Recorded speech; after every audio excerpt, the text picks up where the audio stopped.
Alam dunia beki ancur, jalma-jalma geus lalacur, silih hewaan jeung dulur, poho kana alam kubur. Urang sami-sami ku gunuk bekel ngadamel ceng-celengan kamu pibekeleun hirup urang dua lalakon deui anu bakal kasorang. Kahiji lalakon urang anu bakal kasorang anu paling caket, di mana urang parantos ngaraoskeun bosen di alam dunya, pusing wae, aral wae, sangsara wae, maka ku Allah mah diantar pasti dipaehan atas-atas sanes pae ketang jalmi mah maotnya benten pae sareng maot benten. Pae sanes berarti bahasa Sunda kasar, maot sanes berarti bahasa Sunda lemes ya. Tapi maot teh bahasa Arab. Saur santri segatna master sinejan tina mata yamutu mautan, hartosna maot teh ngalih. Ari ngalih berarti hirup. Jadi jalma mah daya nu paeh tapi aya ge ulah alih. Naon margina pangna jalmi dialihkeun Allah ngantur kana kahoyong jalmi. Dina dada jalmi teh aya sifat nu dalapan. Amarah, lawamah, saliyah, mulhamah, rodiyah, kamilah jeung mutmainnah. Watekna eta sifat nu dalapan jalmi mah sadaya nu disebut jalmi pusingan, aralan, tepayaan, cegekan, guruhan, goreng adat, gede amek eta watek jalma. Mundikeun teu kitu-kitu deui. Nya, jalma mah kitu sifatna. Tapi sanaos bari sifatna aya nu dalapan, teu aya nu sayang hiji ajan, tapi tingkatan derajat mah diantara makhluk Allah teu aya nu malangkungan ka jalmi. Sehingga Allah ngadawuhkeun walaqad karramna bani Adam. Bumi langit sawarga neraka sanajan malaikat komo juri teu aya nu malangkungan kana luhurna derajat jalmi. Logika jadi pertarosan, kok aneh ari malaikat di bawah jalmi ku Allah disimpen di sawarga, kok urang atasan malaikat disimpen di alam dunia. Pada dasar hakikatna Allah Ta'ala teu ngadamel urang di dunia sabab tingkatan derajat di atas malaikat. Geuning ayeuna urang di alam dunia bongan pamolah urang sorangan. Aslina urang didamel ku Allah Ta'ala teh di surga. Aslina awal-awalna urang didamel ku Allah teh di surga. Waktos urang aya di sawarga potonganana teu kieu. Aralus nya tos model kieu mah ku Allah moali ka sawargakeun. Moali ka sawargakeun masih adug-adugan oge. Abdi gado keyakinan anu bentuk model kieu potongan-potongan model karaya sanajan ilmu na ngapak langit ibadah kawas malaikat bentuk kieu mah moal ka sawargakeun. Teu aya jelema potongan kieu di sawarga. Oralus. Aslina. Naon margina? Punten, ulah dianggap ngecenya. Sen ampun paralun sanes ngalalangkunganan ka para alim ulama di dieu. Ieu mah urang ngadongeng we. Da kanu ngulenggal masuk nyarioskeun. Tara ngaos abdi mah teu tiasa sok ngadongeng we. Sanes teh diajar jang gitu karena ilmu Allah teh diajar ngawitan cukup cabak karena kita bisa pinah teh tahun 93 teh ya tahun 93 terus diajar cacarakan pasantrena Keresek, Banjar, Limangan, Cikalama, Cileunyi di dieu kan seueur alumni Cikalama nya aya dah barudak alanya keneh tah ai potongan amat terserada jiga aki-aki teh padahal mah budak kamari keneh besana we besan ti dieu tah nya di Cigalama Maden Dadang itu eta teh didot na ge ku abdi teh bebesanan sareng urang dieu nya itu hadir ada beh ditu mengesan Cileunyi itu Cibogo paling kalereun Lapang Husein jadi nyalami terakhir di Pleret Sempur Purwakarta Peret diajar ngaliwat tahun 87 jadi kirang langkung diajar ngaliwat 27 tahun itu tapi ulah boga anggapan luhur di pondokna luhur ilmu nah sabab pasantren sanes gudang ilmu pasantren sanes gudang ilmu pasantren hanya tempat milarian ilmu nama di Allah dilungsuran ku Allah hidayah taufik tiasa ngaos di lungsuran hidayah taufik mah mual bisa mimpin tahlil ajan sanajan 100 tahun rerencangan abdi di Sempur aya anu masantrena 48 tahun Bu tuingkah 48 tahun masantrena gitu sakamar teh pinuh ku kitab dugi ka tiasa bobo oge ngalunyar kurin ku kitab bari cali ke bobona teh tamat 48 tahun si Aden alhamdulillah pae nah teu kungsi kaamalkeun bismillah itu tibatan bisa manfaat tibatur mah ala pae manten ya gitu ya pamenak pribados anu bodoh ternyata Al-Quran nu 30 juta dilebetna teh mung 2 teu seueur amalkeuneun teu seueur ajieukeuneun bisi Al-Quran nu 30 juta ringkes dilebetna teh mung 2-2na hiji Al-Quran nyaritakeun jalan anu leres moal Allah kadituna ka sawarga dua Al-Quran nyarioskeun jalan anu lepat munguh Allah kaituna ka neraka dengan sakitu isi Quran hiji nyaritakeun bener kaituna ka sawarga dua nyaritakeun salah kaituna ka neraka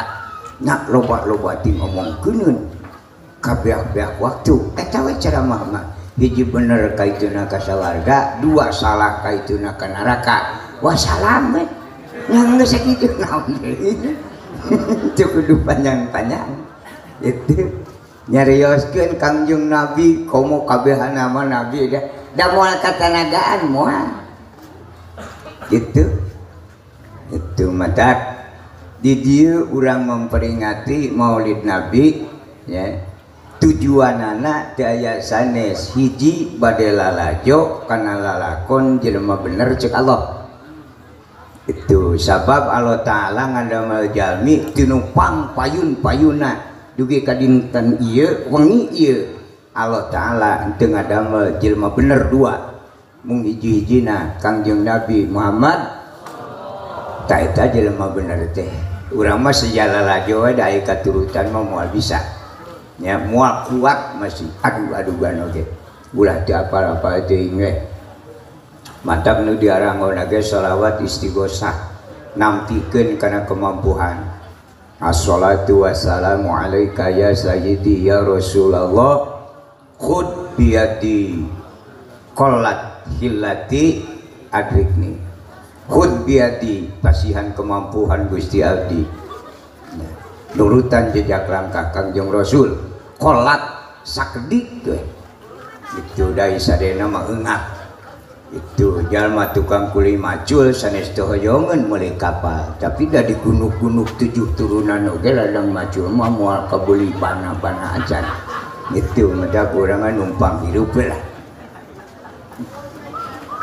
cobi urang ngakurkeun pendapat bilih benten nya ulah dianggap lepat namanya ge pendapat numutkeun ibu-ibu bapak-bapak para santri Ari Allah Ta'ala pangpayuna ngandamel jalmi saha jelema nu pangpayuna didamel ku Allah Ta'ala saha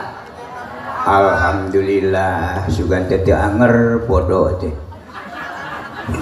tiba heula nepi ka ayeuna teh Itu apal mimitina jelema aja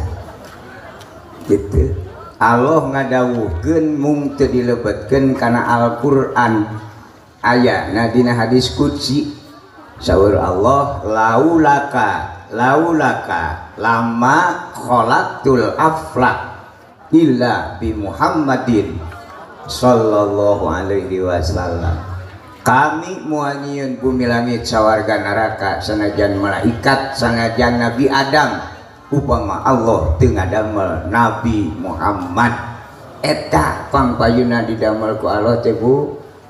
Itu matak ti harita nepi ka ayeuna teh encan aya deui jelema bener teh eta we hiji ku bener-benerna Kangjeng Nabi menurut Allah sehingga Allah ge maca shalawat innallaha wa malaikatahu yusholluna ala nabi ya ayyuhalladzina amanu shollu alaihi wasallimu taslima. Itu umat Islam komo anu ngararaos komo kiai ustad ajengan arapaleun kana dalil eta yen Allah sareng malaikat ngaos sholawat ka Kangjeng Nabi. Cobi upami abdi hoyong terang ngapurkeun pendapat ai sholawat Allah teh nu mana? Allah jeung malaikat sok maca sholawat, mana sholawatna? Aneh. Padahal mah eta sholawat nu dianggo ku Allah teh nu kantos dianggo ku Allah ka Kangjeng Nabi teh kurang sok didawamkeun, diangerkeun, diaos dina salat. Mana sholawat Allah? Assalamu alaika ayyuhan nabiyyu wa rahmatullahi wa barakatuh. Ta eta sholawat teh. Awal-awal sholawat eta, induk sholawat eta mimitina. Itu teras we dikelola behdieuna ku para alim ulama warahmatullahi didamal kata awal tukeurkeun jadi sholli Allahumma sholli itu assalamu jadi kalimat nu kadua jadi wassalam ngatak jadi Allahumma sholli wasallim asalna assalamu alaika ayyuhan nabiyyu wa rahmatullahi wa barakatuh. Itu wa rahmatullahi jeung as-sholatu teh eta keneh nya. Saur Allah ka jelema bener ka Kangjeng Nabi. Assalamu alika salametan kami alaika keur anjeun Muhammad sorangan kalimatna ge ka mufrad. Assalamu alika salamatan kami alaika keur anjeun Muhammad sorangan teu aya nu dibere. Allah ngadamel Nabi sareng Rasul 124.000 anu diangkat dua jabatan Nabi ongkoh Rasul ongkoh 315 anu jadi raja 25 anu jadi pimpinan setiap Rasul mung hiji-hijina Kangjeng Nabi Muhammad sallallahu alaihi wasallam. Ta eta teu aya keterangan assalamu ala Adam, teu aya. Assalamu ala Ibrahim, teu aya. Assalamu ala Musa, ala Harun, teu aya. Assalamu alaika ayyuhan nabiyyu wa rahmatullahi wa barakatuh. Namun mengkaji kana sejarah eta Nabi jeung Rasul 124.000 teu aya hiji Rasul anu mampu nurutan Kangjeng Rasul. Komo urang itu urang mah tidak ieu mah dihirupan seten samentawis kiamat ya. Nya jabatan ti Allah teh Bu hiji nu pangluhurna Rasul, dua nabi, tilu sahabat, opat tabiin, lima solihin, genep wali, 7 ulama, 8 malaikat. Malaikat teh peringkat ke-8 di bawah ulama. Matak teu wantuneun malaikat ka ulama. Boro-boro anu caleot, boro-boro malaikat lang layeuseun nu puringas galak oge Ajroil pangsohorna panggalakna ka ulama mendengar cadas. Cek Allah ka Ajroil turun cenah ka alam dunya aya naon cenah Gusti cabut tuh umur ustad nah cenah Gusti maka dicabut watir wae ngan leuleuhna gerobok adaan nyampurkeun eueuh nu mayar eueuh paehan we gitu eta kaina mati aya kiai karolot cekekan watir turun ke alam dunia malaikat Ajroil segitu galakna ka bumi ustad maka bumi ulama sakilometer deui ka bumi ulama tos teu wantunan ngadeg malaikat Ajroil ngoranang gitu assalamualaikum teh bari depak gigireun panto ku soak-soakna malaikat Ajroil ku ulama cek malaikat Ajroil assalamualaikum ulama waalaikumsalam kat teh da wawu atuh urang teh wawasakeun waalaikumsalam nakat sok ka dieu cenah asup ka imah jang naon siling jadi malaikat kira-kira ka imah dewek kudu mukakeun panto mah beureun we mending jadi RT ya, nah malaikat teh asupna teh ka hanapeun panto mata kieu mangawartosane ka ibu-ibu kade panto payun ulah molongo hanapna eta sok jalan dinya lamun Ajroil geus ngarayap ka hanapeun eta kudu aya nu beunang we di imah eta nya mata lamun molongo hanapna ganyelan lah kunaon we kulama ke kunaon leuweung ai poek teu kadeuleueun beureun dugi teh kapayunan ulama ngukul we ai ulama kan nurutan Rasul sebagian akhlak sadidal haya'i wat tawadu itu diajarkeun lah ka urang teh sadidal haya'i wat tawadu teh naon sadidal haya'i wat tawadu teh kamu di urang wudu gitu ibu sok abdas nya bahasa Arab nama wudu teh tina wadoa ya itu eta teh wudu teh kajian ilmu pibekeleun tata cara hidup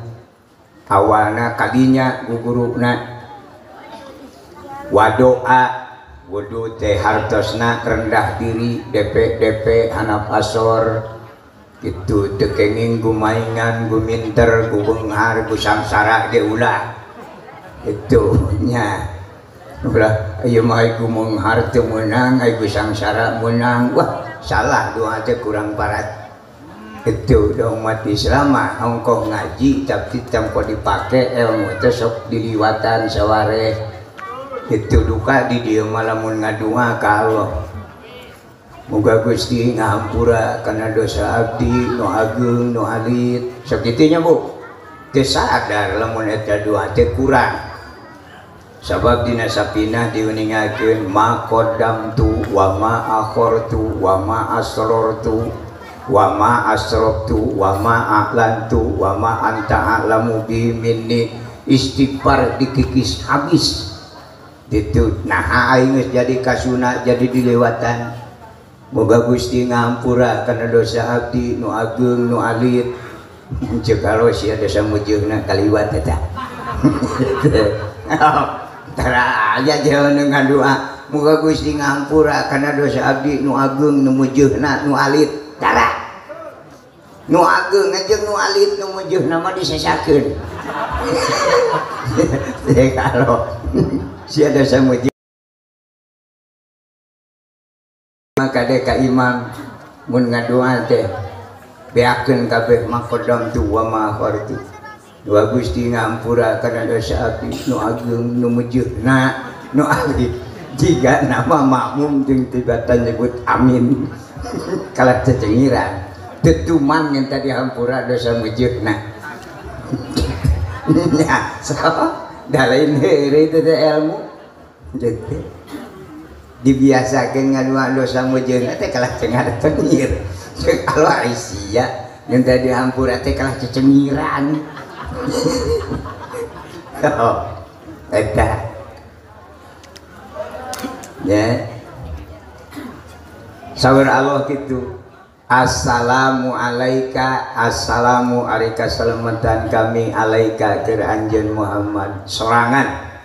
ayuhan nabi, wahai nabi kami, warahmatullahi jeung kasenangan kami. Naon rahmat Allah teh? Bumi, langit, sawarga, neraka katut pangeusina eta teh alaika ku Allah terus dipasikeun ka Kangjeng Nabi. Hakikatna ieu jagat teh nu Kangjeng Nabi. Jadi urang teh ngadon numpang dina jagat Kangjeng Nabi. Itu. Tapi lamun nu ngaji diliwatan majarkeun Nabi Sulaiman teh cenah pangbeungarna dongeng. Itu. Aloh mangan nguji wungkul ka Nabi Sulaiman. Cing jelema anu dibere jabatannya Nabi nya Rasul lamun dilobaan duit nek anger eling atawa henteu. Ternyata Nabi Sulaiman dilobaan duit teh kalah takabur. Datang ke sisi laut ceuk Nabi Sulaiman, "Hei lauk nu aya di laut, kumpul diparag ku aing kabeh. Bring we incu teri." Itu nu gede incukna bring 50 diparab ku Nabi Sulaiman seep 14 gunung eta incu teri ngan kaparaban satengahna pucungul hiu di tengah-tengah laut cek hiu mana Sulaiman majarkeun sia beunghar teh entong-entong ku dewe ku incu teri ngan kaparaban satengahna sanu apal Allah cek Allah oh tekuateun imanna takwana nu boga jabatan Nabi jeung Rasul mah itu nu boga duit masuk linglung dicabut ku Allah Ta'ala kabeungaranana sangsara nepi ka maut. Pinterna kiai ustad ajengan doana dibikeun ka masyarakat. Itu ieu cenah ibu bapak bilih hoyong beunghar. Innahu min Sulaimana wa innahu bismillahirrahmanirrahim alla ta'lu alayya wa tuni muslimin. Tai teh doa matak beunghar ibu tapi hanti lupoeun kaituna teh sangsara deui ge matak dibikeun ku ustad oge kanu bodoh supaya ulah lila ting beunghar. Tilu poe beunghar kaopat poe nate emuk deui ka itu nate tah doa eta bedegong teh tadina. Nabi Yusuf kasep sohor dongeng nu kasep diantara Rasul ngan Kangjeng Rasulullah sallallahu alaihi wasallam bi khalfihi ka ama maruyatun sabatat wala yuro isru baulin minhu fi alani ku kasep-kasepna Kangjeng Rasul ditingali ti pangker jiga ti payun ditingali ti payun jiga ti pangker eta ku kasepna Kangjeng Rasul cana ku Allah Ta'ala 10% kasepna Kangjeng Nabi dipasihkeun ka Nabi Yusuf. Jadi Nabi Yusuf teh kasepna mung 10% tina kasepna Kangjeng Rasul. Kumargi jalmi sanes Nabi Yusuf wungkul maka Allah nyanak deui 1%. Jadi kasep Kangjeng Rasul teh dicanak 11%. Nu 10% khusus ka Nabi Yusuf, anu 1% dibagikeun ka ento ka hayam ka sapi ka muning raja tau babakaur hileud bajra itu soang sesakna dikajelemakeun teh sesak babakaur kada kula sok baredegong deui lah cacakan lamun babakaur medit mah dibere teuing jiga naon urang itu mata kudu nganuhunkeun ka babakaur nuhun gitu sia disesakeun ka lain itu mantak jalma mah puguh sesak babakaur lamun geus maot mayitna teh bau sesak babakaur ulah sakumaha negong lah gitu. Kanjeng Nabi mah tinggal 80% deui itu tah ieu ngatak lalajo kana sejarah Kanjeng Rasul. Entong akan nyaritakeun salat, entong akan nyaritakeun maca shalawat muludan mah. Da muludan teh tina asal kata walada hartina orok. Nyaritakeun Kanjeng Nabi lahir nek aya shalawat di mana? Nek aya salat di mana? Ieu mah nyaritakeun Nabi bijil we geus eta mah. Dina muludan tina walada hartosna orok lahir. Itu ngarah naon teteh ngayakeun peringatan Maulid Nabi sanu gaduhna nu gaduh sejarah lahir Kanjeng Nabi teh sanes kenging para rasul, sanes kenging para nabi, sahabat, tabiin, sholihin, sanes nu gaduh sejarah lahir Kanjeng Rasul teh para alim ulama. Jadi nu gaduhna ieu teh para alim ulama. Tahun 300 Hijrah ulama salam dunya ngeluh laleuleus lungse. Nah ulama maki lungse saur ulama. Gusti geuning abdi nyepeng agama Gusti teh tos teu gaduh pimpinan. Rasul tos teu aya, nabi teu aya, sahabat teu aya, tabiin, sholihin, wali kantun jenenganana. Nu aya ayeuna golongan abdi para alim ulama. Boa-boa lamun golongan abdi dicana ku Gusti dimaotan ku Gusti ingis Islam lepas ti alam dunia. Ulama tahun 300 Hijrah keung sieun Islam teu aya ti alam dunia. Sieun jalmi teu aya nu Islam hiji acan. Eta kakeung ulama tahun 300 Hijrah. Nah kumaha lamun di alam dunia teu aya jalma nu Islam hiji acan. Upami wengi ieu malam minggu satunya daya jalma nu Islam hiji acan kiamat jadi isukan minggu. Paduli Kiai Ustad ajengan nyebatkeun kiamat bakal poe Jumaah ge bolai moal tulus heubeul cuy jadina isukan minggu. Gitu. Kiamat jadi. Nah Nyai model golongan abdi mah netos aki-aki nini-nini nya lain takabur lain bedegong ngan ngukur kana diri we papadana kiamat yang teu hariwang teuing brek we hirup sebeuh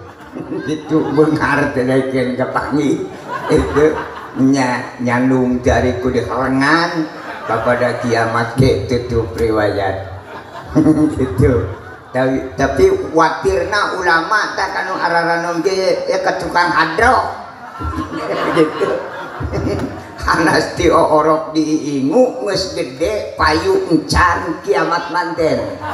Jadi ulama watireun kanu teu parayu. Teu sina hirup heula. Ada kade ngawartosan kanu teu parajeng mungpung ti acan kiamat sok engal pajengkeun. Bising kiamat manten cara mah atur-atur we lah. Kurang diatur nu penting pajeng bade diical mangga.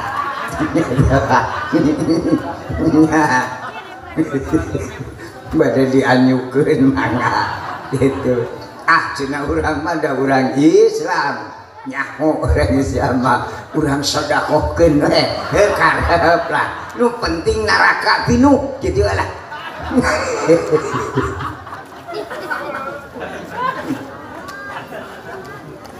Alot nyarek henteu ka neraka henteu. Wal jannatu haqqun wan naru haqqun.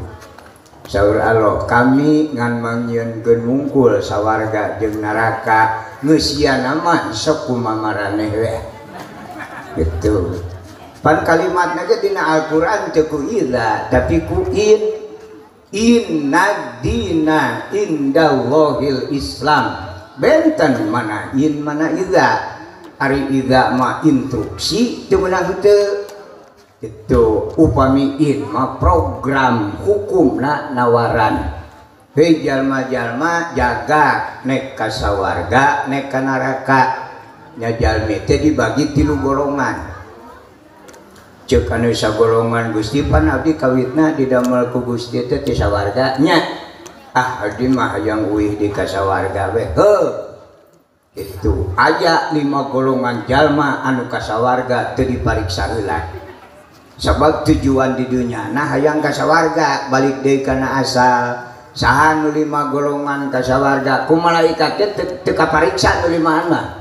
ya balangah malaikatna lambat datang hiji anu kasawarga teu dipariksa heula teh jalma anu beunghar kanu beunghar mah teu wanyeun di dunia oge RT enage pajak tibang nepi kalawan teu tulus punten oge era kanu beunghar beda jeung kanu sangsara aya 7 kalina nagih pajak teh bari jeung eueuh wae jelema teh tepung-tepung teh magrib itu ceuk nu boga imah hampura cenah bari teh can aya 7 kali nagih teh kalah hampura kitu kanu sangsara kanu beunghar mah teu sok lalajoanan ku bapak di jalan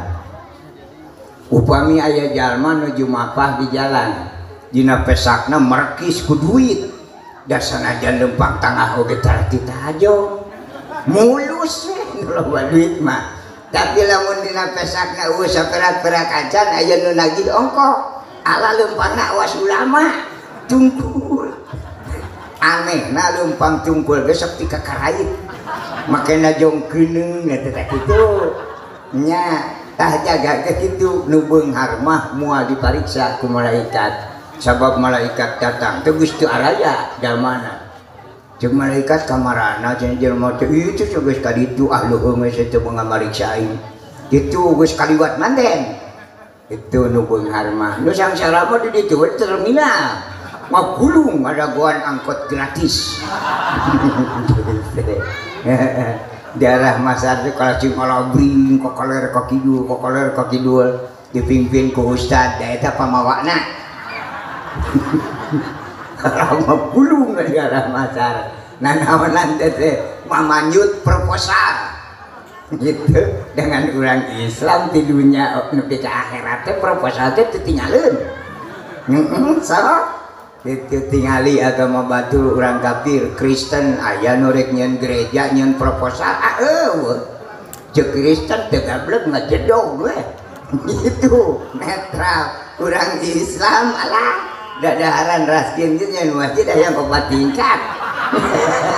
ane ngalek proposal naon proposal teh bantuan itu upami bahasa Arab mah dina ajaran Islam mah bantuan teh syafaat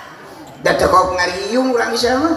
dinu tahlil weh dinu tahlil muga-muga sing kenging syafaat atuh dinu paeh teuing mah alah mun lukeun hayang dibantuan terus bener urang Islam mah henteu aya kawalagirian pisan mun bener leuheung bahasana teh make ilmu da sukari itu biasana mah teh punten sanes ngalalangkungan ngakurkeun pamenak juga di dieu Wambi riung-riung teh ibu-ibu nanti muga-muga we cina urang sadaya sing kenging sapa yang kedua teu ngaji itu teh nepi ka nongeng oge moal menang syafaat si aduga-aduga ge lamun jalma ngaduan muga-muga urang sadaya sing kenging syafaat aja amal diangkat moal menang syafaat gitu kapan salahna syafaat teh kagungan Allah di Kangjeng Nabi soten disimpan amanah jadi Kangjeng Nabi nyepeng syafaat kagungan Allah takmimul quyud wa surit bitamsil parantos jadi kebiasaan para alim ulama di mana nyampurnakeun syarat jeung kayit saku contohkeun ku urang parurah nitipkeun artos ka Pak RT sakarung sakali deui parurah nitipkeun artos ka Pak RT sakarung artos Pak RT anu nu parurah tiasa dibagi-bagi ku Pak RT moal bisa amanah nu parurah tiasa urang masyarakat nyuhunkeun artos ka RT ya meunang ngantong ngarep-ngarep dibere da duitna ge lain nu RT kade syafaat kagungan Allah disimpan di Kangjeng Nabi jadi Kangjeng Nabi nganya pengungkul lamun urang muga-muga kenging syafaat ti Kangjeng Rasul kawas kurang minta duit ka RT sidik duit nurura nya moal dibere tapi kan nongeng oge gitu kumaha madoana muga-muga kurang ku parura supaya diberi duit ku Pak RT lamun cek parura teh bere duit tu si A baru RT mikeun duit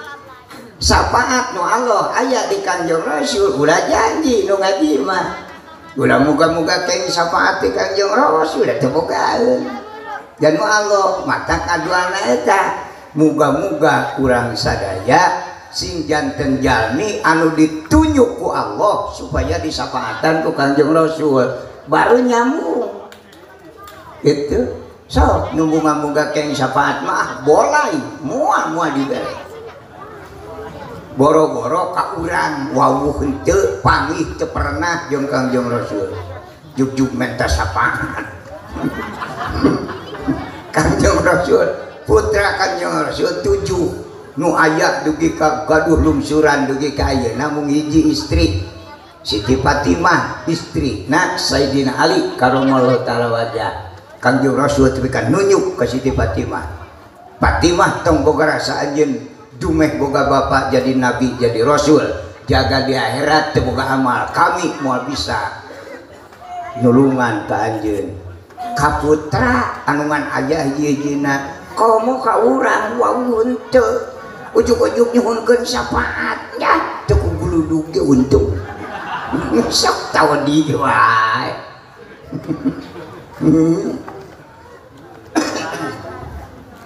madak jalma nu hoyong ka sawarga kahiji jalma beunghar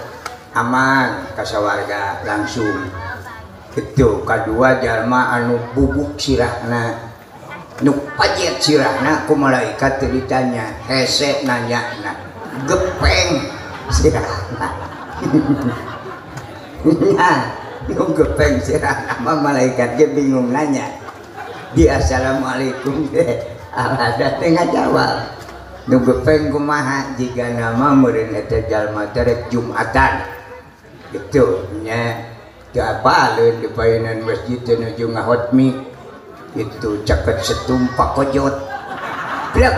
ka hareupeun setum lage we huluna pajet ka eta jalma ka sawarga moal dipariksa heula sabab bingung ngawadulna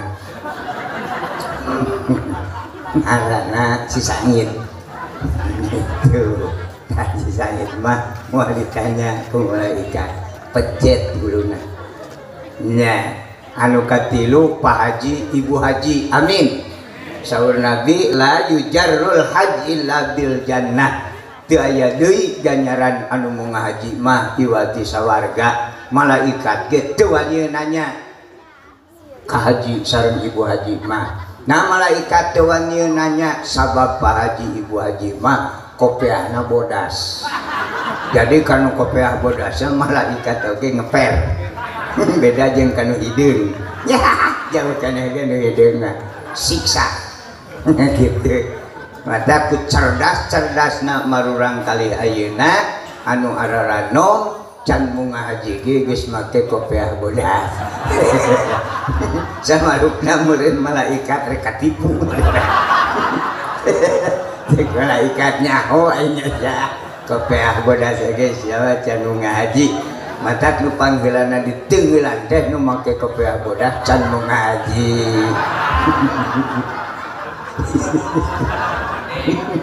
bubuk geus hancur kabeh nu kopiah bodas teu munga haji baru kanu hideung matak nu hideung mah lamun cerdas datang malaikat teh dilaan kopiahna sumputkeun supaya ulah kateungeul itu ya kaupat ulama itu tuan-tuan ya ka ulama matirasaros malaikat dari rumah sabawahan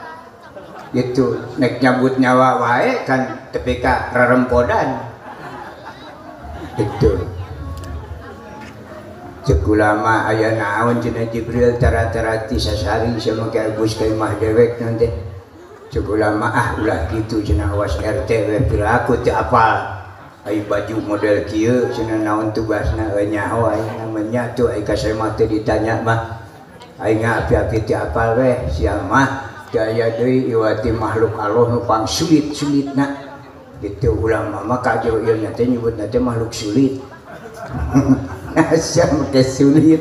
gitu sabab si lain mah ai nyabut getol melaktara malaikat oh bener kayak gitu makhluk nupang sulit-sulit nah kira iya tara kadang yang melak bagian nyabut tuh entong tuh ayam tuh meri tapi kasih sirum cabutan terus dia kadang yang melak ayah naon jenis ringkat dia biasa deh menjalankan tugas di Allah berek naon sini pada cacabut teh awe gini ngabus ka imah dewek jeung sanu dicabut mah ka dewek nya cenah moal ka dieu sana surang dieu mah ceuk ulama na poe sileung ceuk Allah wa ma khalaqtul jinna wal insa illa liya'budun kami dijieun ku Allah dikadunyakeun teh ieu tugasna ibadah ieu teh kami teh keur ibadah sareng dicabut wae atuh teu bisa balik kuat pulang ku atah ajro ilmu yungkung disentak sakitu teu bubunangan ku ulama mah nyengkeun ka itu datang ka ditu disentak ku Allah mana sia bubunangan anak ulah Gusti kalau ngalawan kumaha cek itu kami di sana tugas ibadah gitu itu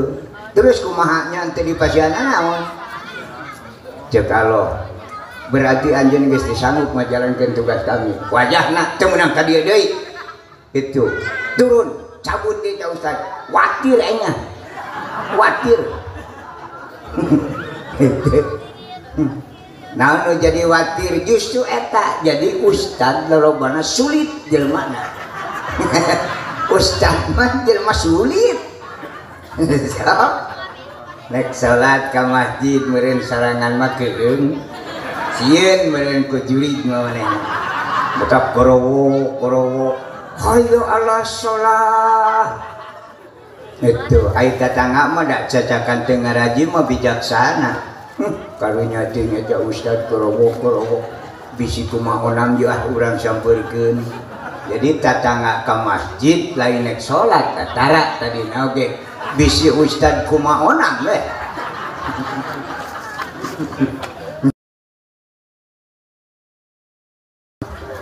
dadi aya nu diajar salat hiji ge ditingali-tingali teh itu saha nu diajar kana salat da salat ilu-iluan we wungkul ustad yang hareup ngulon torojol tatangga marilu yang hareup ngulon suga nanyakeun Pak Ustad atas dasar naon ieu teh make kudu yang hareup ngulon make kudu nangtung itu kumaha lamun cingogo teu aya nu nanyakeun milu we ngajak cek malaikat ieu teh salat teh tuliskeun entong cukup ayeuna guru teu ujug-ujug kieu ada ku malaikat dina bukuna ge tibang dicakra gitu ini teh malaikat jaga dipanggil ku Allah itu Rokib ieu ciri naon salat cenah Gusti sallallahu rating nyerian salat medal kieu Gusti dia salat teh kitu urang abdi mah upami sanes tugas Gusti mah nuliskeun sudi boro-boro hayang nuliskeun nempona geuleuh ada malaikat teh ka Jibril mangga eta nyanyakeun ka Gusti cenah Jibril handeup teu kajeun gitu sangeup nempona cek Allah da ingin nyaho saya kau macam Gusti langkung uningan gitunya ditaroskeun ka Ajroil ka malaikat Rokib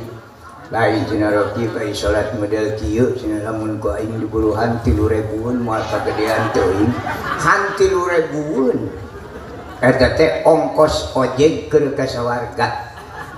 mangkaning ka sawarga teh entong ti dieu Bu ti arah-arah Masar ka sawarga teh lalakon 3000 tahun karena apaan saeuteung polgas teh dirempisan 3000 tahun nah itu 3000 tahun ayeuna boga ongkos 3000 hayang ka warga pese yang nyaho di alam dunya ka tukang ojek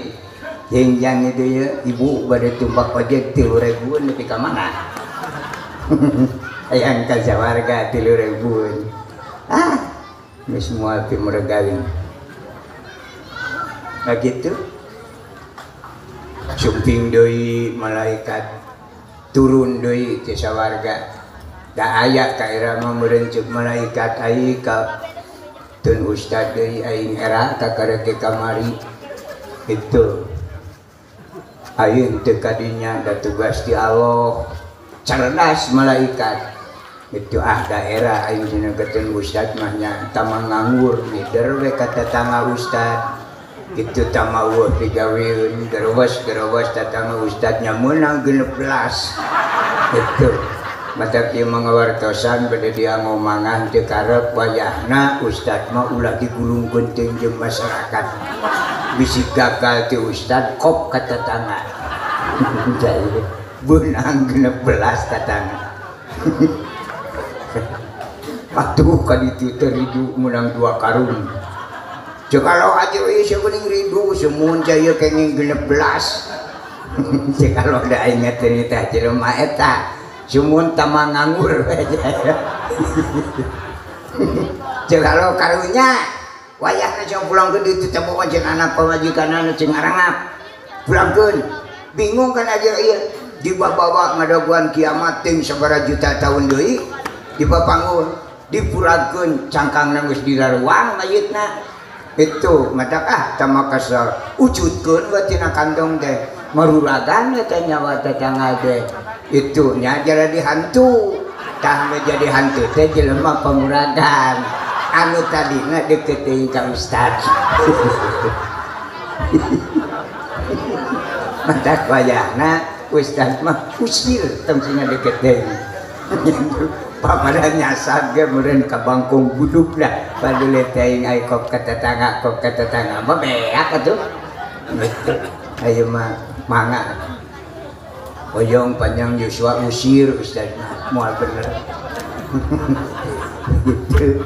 nya ade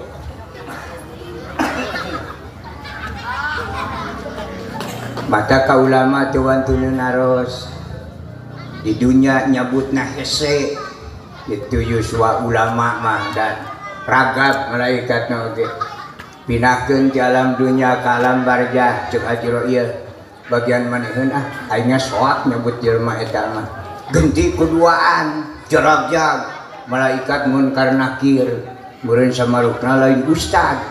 ujug-ujug polotot teh malaikat munkar mar buka itu ustad untuk disarotin ka RT kain janji polotot itu kok ulama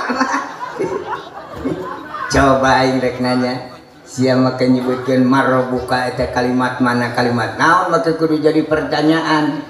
dawuh malaikat masantren ditanya kalimat naon teh luak dieu lereng ge lompat kan nanya ngan jadi digituna marbuka lompat teh tak gitu ka ulama teh datang teh ka itu kalau geus nanya teh wah kalah malik nanya kumaha ceuk anjeun marbuka kumaha ceuk itu kalimat naon ya eta mana make jadi pertanyaan kumaha ceuk anjeun buka kabur we ceuk kalau ka dieu ulah lol ka itu deui bisi teulan teu ngelol deui cepe ka kiamat mantap nepi ka akhirat dia teu aya nu wantuneun ka ulama naros belenyeng itu anu kalima nah murang kali anu pupus di acan dewasa itu jalmi anu pupus di acan dewasa jadi poe kiamat malaikat ge teu wantuneun naros naon sabna bingung tunjuk tanya ka budak mah gitu madak barudak mah geus ado kadar itu anak ge sabarang lah aing hese ngawadulna budak aya 2 golongan aya murang kali di piwarang kasawarga teh belenyang lompat aya oge anu teu mangkat kalah nagen ceuk malaikat nah jang nyai titah kasawarga alo teu kalah caricing ngajawab da barudak malaikat pangwartoskeun ka Gusti abdi sareat lahir ka alam dunya sanes bijil tina bulah batu tapi aya indung nu ngandung bapa nu ngayuga pati-pati abdi di kasawarga alokeun ge abdi mah hayang nungtun inung bapa ta eta nu kumata murang kali teh nu diaku ku ibuna sareng ku ramana di mana putra urang diaku ku urang maka eta murang kali kasawarga moal daekeun laju tanpa ngajingjing inung bapana. Ibu putra diangkat teu? Yakin? Dongeng. Nya itu teh percaya Allah mah moal. Itu nu kumaha anu ibu ramana ngangkeun ka putra teh anu di ekahan. Eta ekah teh kartu kakak mun di desa tanah ngaku ka putra cirina ekah. Jadi lamun teu aca di ekahan masih ngaku-ngaku ke dongeng moal dianggap ku agama. Itu nuwi tadi wartosna aya nu ekahnya Ustaz dengannya. Alhamdulillah mudah-mudahan pala putra ibu itu sing janten jalmi anu soleh solihat jagana sing janten ahli sawarga di mana bade kasawarga sing emut ka ibuna sareng karamana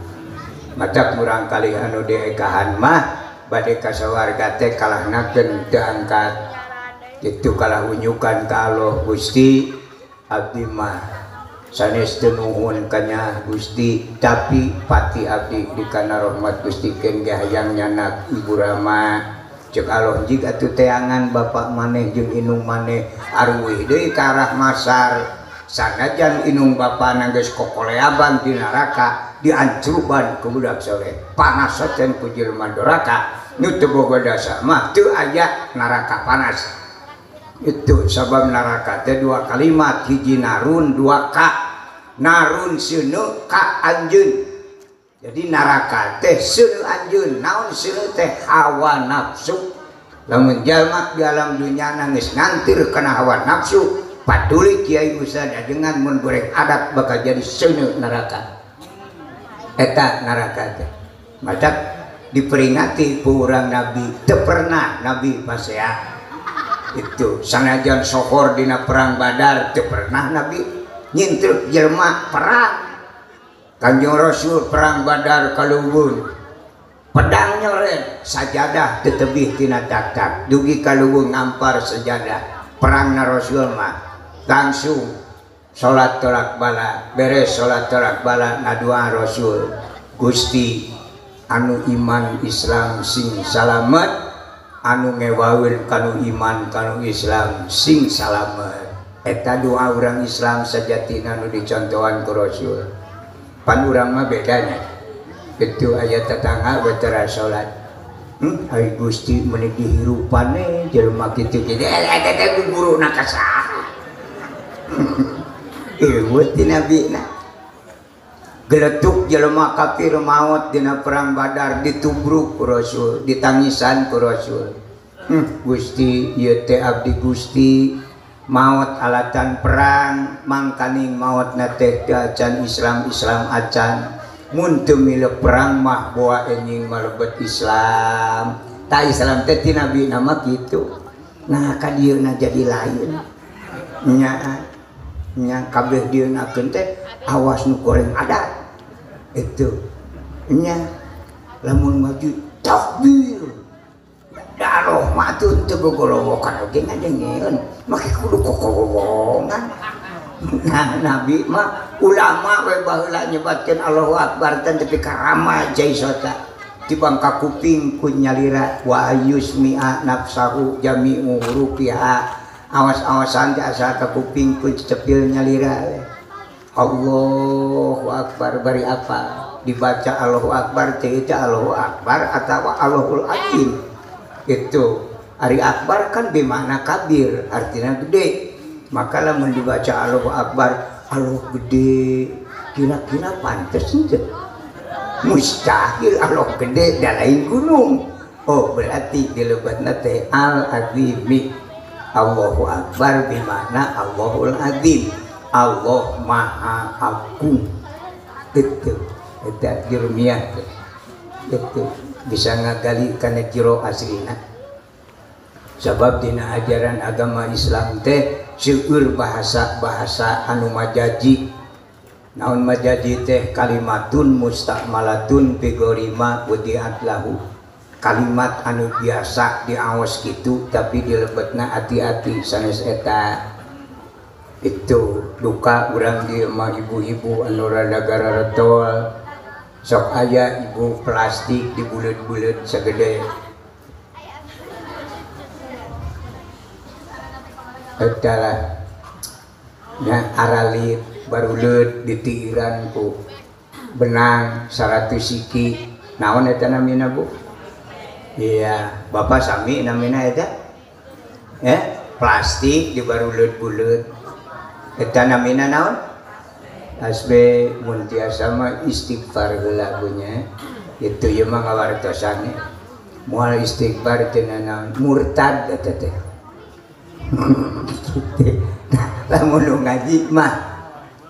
da tasbih mah di mana-mana oge subhanallah. Sanes eta. Eta mah alat paranti milang. Teu aya jelema jujur. Maca subhanallah eta naon tasbih. Sugan genti bacaanana alhamdulillah alhamdulillah naon eta tasbih. Genti ku Allahu akbar naon eta tasbih. Genti ku dikir la ilaha illallah naon eta tasbih. Ya Allah aya tasbih melelebut-lebut teuing.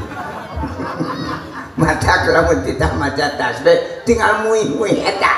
mun ayeuna naon eta tasbih. Murtad cek ilmu tauhid mah ilmu kehakikat itu coba lamun jujur naon eta paranti milang jujur lah teu aya. Ustaz wae nu ngaji naon eta ka usah tasbih dah Ustaz kamalangkem. Dan abisul mah bitu ente nyilakakeun dolun mudilun cilaka nu nyaritakeun anak cilaka nu ngupingkeun anak bahaya nu kitu namina mah jaji itu. Salat kudu berjamaah salat kudu berjamaah di mana keteranganana kitu nu ngaji mah abdi mah teu apa dalilna salat berjamaah teu dikaji teh ngaji tapi teu dikaji itu lamun tuang mah ngejo tapi teu didaharnya moal lintuh-lintuh sanajan dua huwab oge lamun dikaji mah bakal karaos sok kaji dina salat imam pangpayuna saur imam usolli fardol maghribi kalimat naon ta usolli mutakalim wahdah usolli niat salat abdi serangan so niat salat abdi serangan makmum kajian aya 1000 kabeh ge usolli niat abdi salat serangan di mana berjamaah lamun salat kudu berjamaah tuh entong mufrad kalimana genti ku jalma usollu niat sholat bareng gitu namun nu berjamaah jelemana kamu nu ngagunuk mah jelemana sholat nama masing-masing makmum kapanerian imam geus 2 urang karek jol lamun berjamaah imam awe salam itu ieu mah imam awe salam oge manehna menang tungdeui teh tekor berarti sholatnya teu jajan gitu ya kaya hakiki teu naon nganggo majaji tapi kena hafal aslina itu adzan subuh as-sholatu khairum minan naum juga di desa mah eta teu ngaji ting teu ya ngan osok marat ke eta masyarakat tara loba omong padeuting da ustad mah kitu biasana tapi lila-lila mah pusing itu tanyakan ke Ustaz nah ada subuh adan maka ditamahan taman kunaonnya as-sholatu khairum minan naum terus naon artina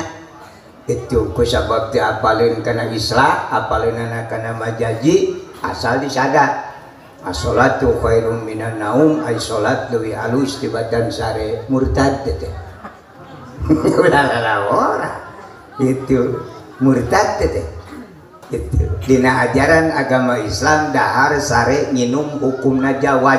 teu aya ganjaran dahar teu aya ganjaran sare teu aya ganjaran nginum. Ayeuna salat leuwih halus tibatan sare wae teu diganjar terus salat nek sabaraha nileuna penghinaan eta ngaranna. Itu gali ku ilmu alat jurmiyah sorok yakulu imriti turun tangan muriang teu katanagaan alfiah turun tangan kalah ngadeg-deg mantek turun tangan kakarek beunang ku mantek ternyata as-salatu khairum minan naum islahna aslina kalimat lain eta as-salatu ba'da naum khairun min sholati qabla naum eta cek mantek ari salat anu sare heula jauh lebih halus tibatan salat anu teu sare heula. Maksudna salat subuh mah leuwih halus tibatan salat lohor, asar, maghrib, isya ta subuh mah leuwih tina 4. Lain salat leuwih halus tibatan sare. Penghinaan eta. Mayoritas umum mangkana gitu. Itu nyakitnya umum lah nya umum neraka gitu lah. Umum neraka. Itu tengah gitu. Kita ke santri-santri ngangutan ya itu wayahna pelajari ilmu alat ku ilmu alat mah moal beunang dikacau-kacau kuat sabab ngaji ilmu alat mah sanes ti handap ka luhur tapi ti luhur ka handap kitu ilmu alat mah itu lamun nyarioskeun panto hukumna fikih panto kahartikeun bodoh ge paling diuraykeun tutup lawang geus teu kudu papanjangan tapi ilmu alat panto ke heula gitu ilmu alat mah tina naon bahanna saha anu ngangaranan ieu panto kadinya teu wani nyebut panto lamun cek apal kana bibitna saha anu ngangaranan panto ieu gitu apal we nu nyiptakeunana panto tina naon bahanna tina kai ieu teh kai teh jara dipanto gitu ante cenah tadi nama bulut di mana ayatna di luwung di kebon ieu teh kai teh ujug-ujug sagede kieu teu butuh waktu gitu sabaraha taun umurna nu manjing kana panto sekian tahun ai mimitina kumaha sikina jiga naon siki kai bisa nepi ka jadi pipantoeun itu di mana dipelakeun sikina nepi ka jadi tanggal kai ukuran 2 meter kunaon dituarna ku patik mun baheula mun ayeuna ku semso saha pencipta semso kitu ilmu alat mah tina naon bahanna semso itu saha nu ngangaranan semso itu geus dituar itu bisa jadi pantok ke semso moal kunaon atuh kaituna itu dirakaci di bulahan ukuran sabaraha ukuran 5 meter setengah 2 pantun itu ai panto hiji mah da jelema ge pararonok itu masina jelema baheula Nabi Adam jangkungna 78 meter Nabi Adam teh istrina Siti Hawa 48 meter tak parawan teh 48 meter itu upami urang dia aya istri 48 meter asana moal bayu lah sangsara nyeun imahna kusen gundul wungkul 50 meter nya sangsara keun lah kalebah nyeun imah mah beunang ditumu-tumu nya jang kitu nu soak mikiran anak parabotna lamun awewe 48 meter uluh parabotna sagede kumaha makaning parabot laki sagede cicurut uluh geus moal bener moal burung pahili hulu jika itu baheula eta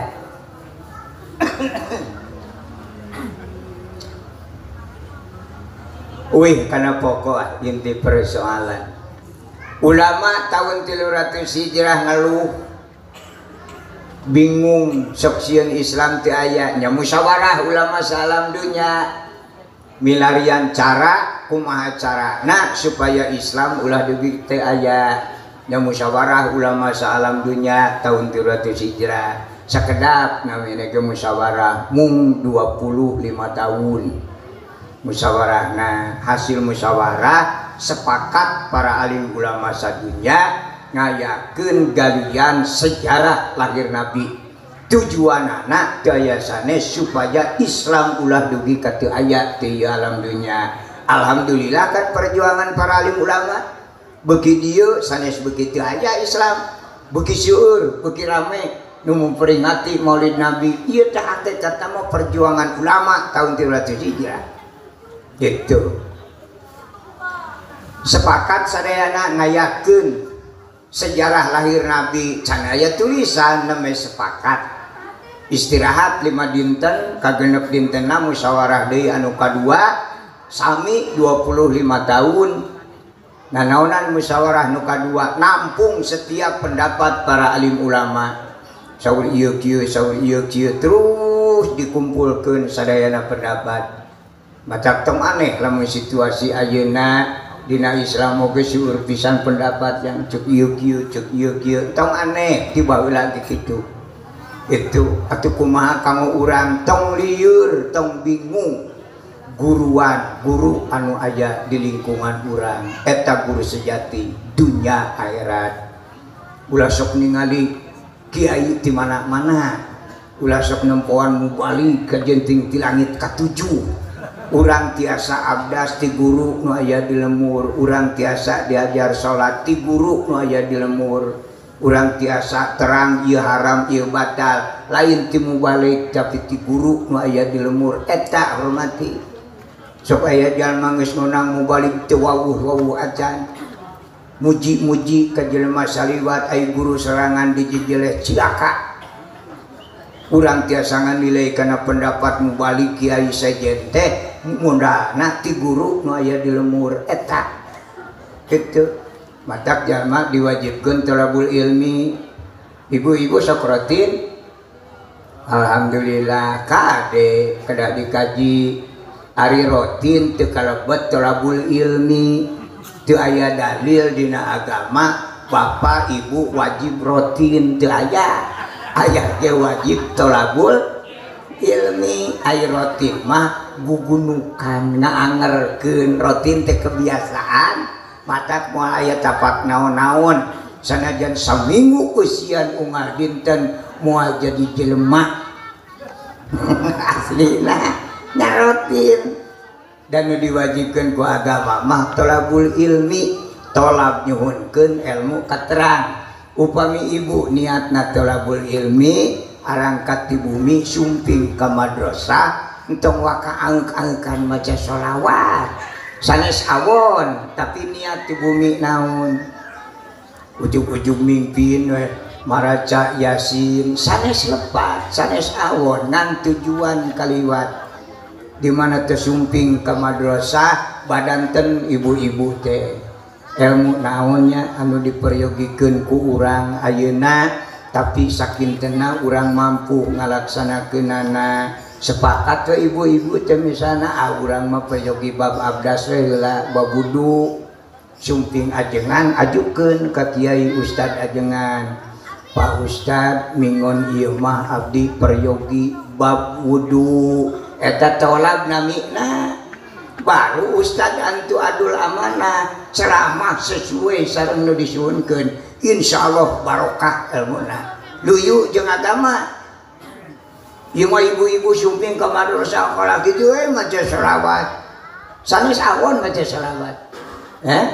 nu maca sholawat teh nu maca tasbih teh nu maca yasin teh ustadna deui cacingeun Gus teh ka madrasah ujug-ujug ceramah naon nu menta eueuh matak dina ceramahna ge moal aya nu ngangap ceuk ibu-ibu da ngan teu menta ilmu eta hare-hare matak alhamdulillah arwihna teh aya peningkatan di ibu-ibu itu di mana bade rutin teh manggil lah carogena akang cenah ari kami naik ke pengawasan sok ditempokeun ari kitu lamun maneh rek ngaji kudu dideuleukkeun ku aing nyatut tingali oh sok eta ge sok sakareret naon katingali ini timah paneka madrasah kurang dulu cenah eta mah kitu cek ibu-ibu rutin naon kudu katempo ya kami teh bulan kamari teh baju teh ieu bulan ieu teh ieu di wae teu era kan nilai baju tak jadi aya peningkatan eta matak sesek napas cek ustad mending bongkar wae madrasah teh gitu enak kainnya tinggal leher bade kulem saur istrina da sok rotin teh apa lain ngaji mante darotin itu kacara ogena teh akang atuh ai bade kulem centong ai goler lengrek teuing citra ogena ai terus ai es kudu kumaha nyatu maca-maca sholawat hiji mah jika nu bener teh kan rupan aingna tara rotin teu nyaho sholawat sok maneh nu maca sholawatna aing nu ngadedengekeun kitu deluk teh istrina teh ngaos sholawat lain sholawat nu dibaca di madrasah buatan manehna we di dieu ngadadak cek manehna beri ngagoler ai urang sarumah sanga teh itrek kieu wae cenah sholawatna teh eta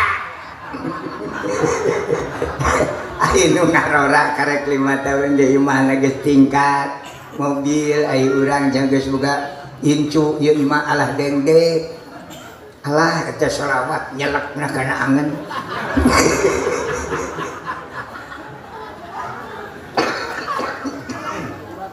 ieu teh sholawat teu meuni kieu-kieu teuing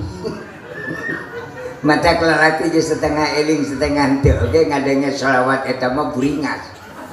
ke diuk itu teh belum dibuka timpu bae ku aing dulu samarukna aing teh hayang boga imah 14 tingkat hayang ya mangawartosane ka ibu-ibunya Bu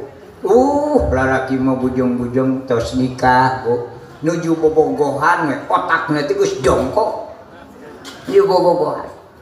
I love you teh cik lalaki dina otakna mah bray mun jadi gawe ieu aing hayang boga imah heula kapada kawin geuleung di imah sorangan jahareupeun imahna aya kolam renang kitu ya kemang aranti keur bobogohan teh ayeuna geus kawin nepi ka boga budak dua can boga imah heuda lain teu direncanakeun aya eueuh duit jadi lalaki mah imah mungil aya kolam renangan mobil opat teh keur bobogohan teh geus direncanakeun tapi ka ayeuna coba kitu ku duit teh pokona mah ai ibu-ibu mah jadi jalma terlambat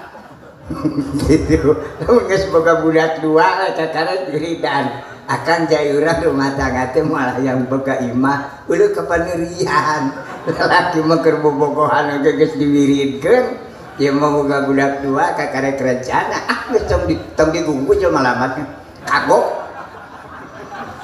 itu masa lamun ditanya kitu ku istrina teh ngajawabna tepat lalaki mah da lain teh direncanakeun cenah nyai ieu mah geus kieu mah nya ngadaguan mitu hapae we sukaan bagian urang cenah imahna ujung-ujungna teh kalah kadina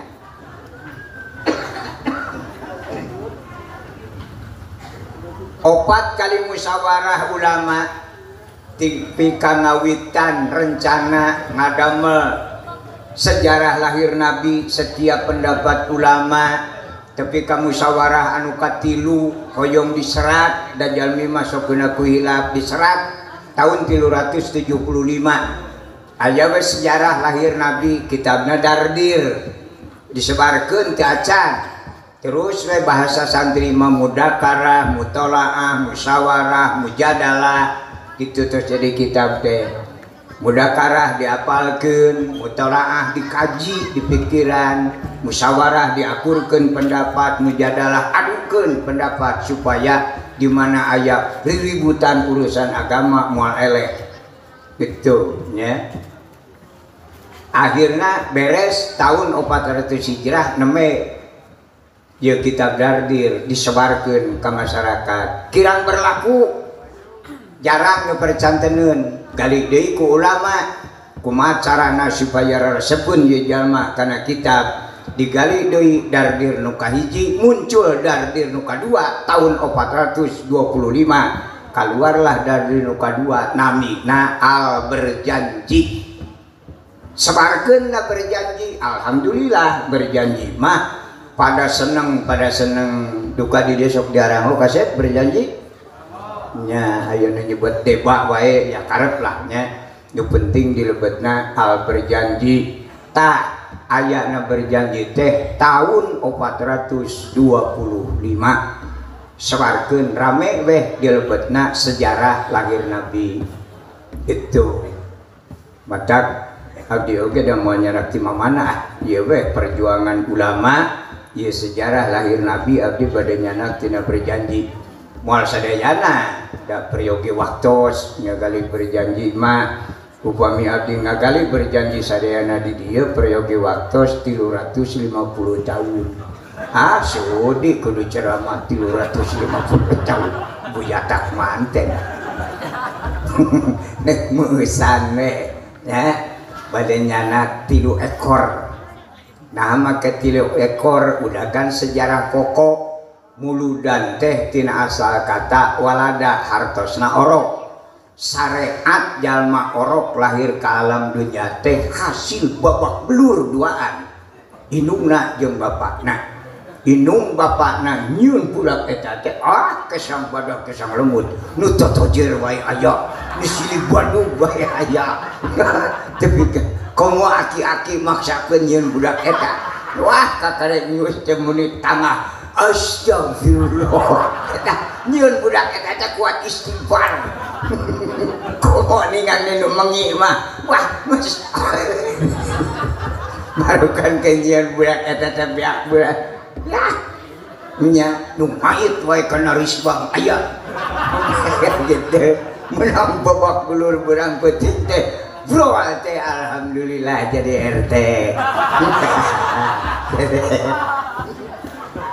maruk teh menang not RT teh RT teh babak belur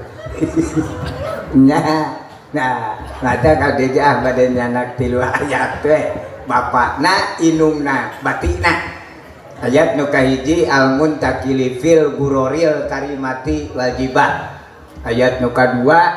hatta kubailal fajri yaumil isnaini sania asyara syahri rabiul awal ayat nu katilu wa baraja sallallahu alaihi wasallam wadi'an yadahi alal ardi rafi'an rosahu ila sama'il aliyah tamat muludan segitu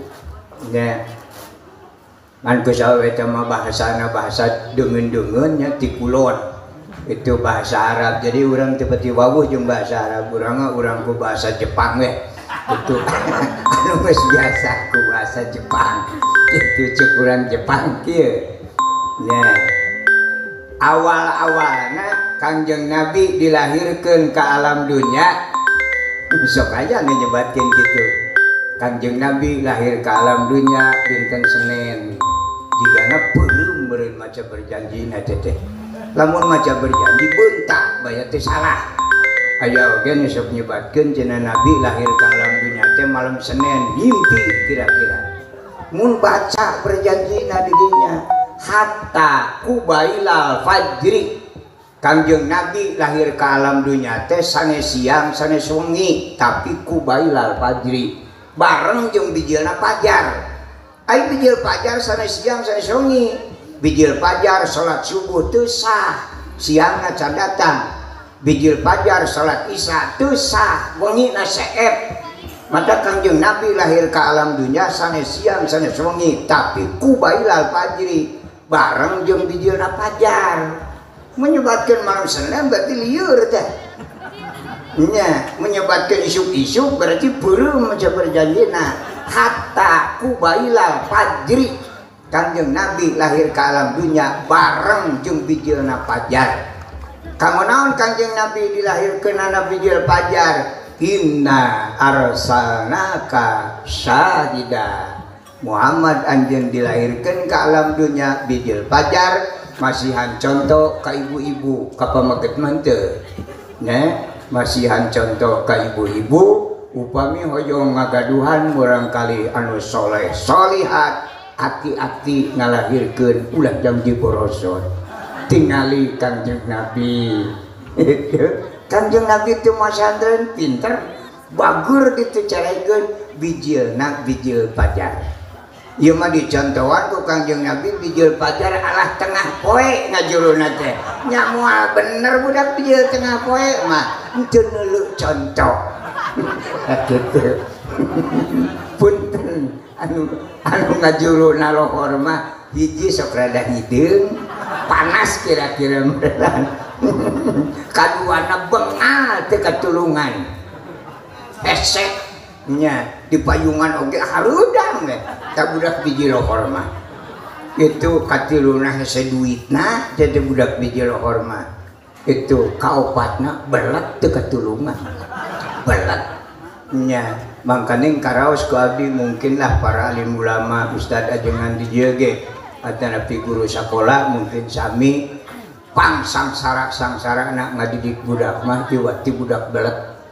budak bangor mah teu pati lieur teuing alah ku budak belet mah soak otak dulu diuruk 3 kali kalah tangah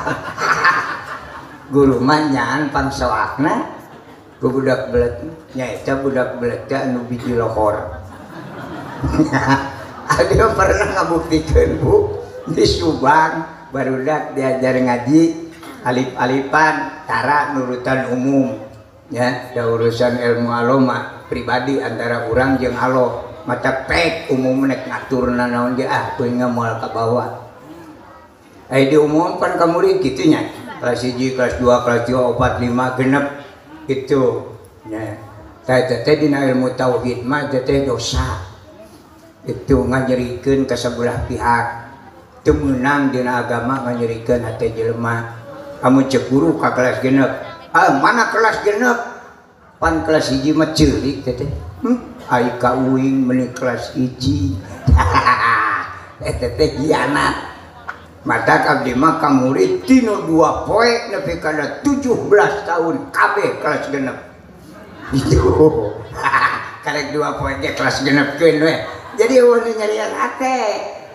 itu dipisah-pisah teh lahirna anu biji lohor unggul itu mah nu biji asar unggul nu sarupna unggul gitu anu keur sama gaha unggul nu keur kulini unggul gitu ting urang buktikeun cek agama jeung teh budak biji lohor lah otakna ge tinggal 15% deui katakan biji lohor gitu ya manggilna ge bijilna nyebut ngaran kan pamali komo ka guru mah da ka budak ge jelema tara di mah sok lahirna ka budak teh kupingkeun jeung teh hor budak biji lohor mah jika cacinggeun tapi ngalajen juga ada kupingkeun jeung teh ujang kasep gelis hor